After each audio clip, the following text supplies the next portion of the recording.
அவையறிதல் அவையறிந்து ஆராய்ந்து சொல்லுக சொல்லின் தொகையறிந்த தூய்மையவர்.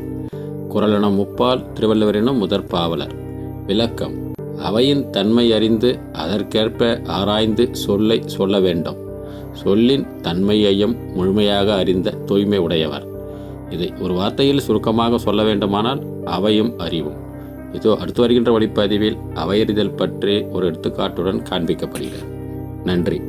ஒரு தமிழன் பேசிய பேச்சை பார்த்து மொத்த ஐரோப்பிய பாராளுமன்றமே எழுந்து நின்று கைதட்டியது என்றால் இந்த ஒரு மனிதருக்கு மட்டும்தான். 2007 இந்தியாவிலிருந்து ஒரு சிறப்பு விருந்தினராக ஏபிஜே அப்துல் கலாம் ஐயா பிரான்சிற்கு சென்றிருந்த போது அந்த நேரத்தில் ஐரோப்பிய பாராளுமன்றத்தில் அவரை உரையாற்ற அழைத்தார்கள்.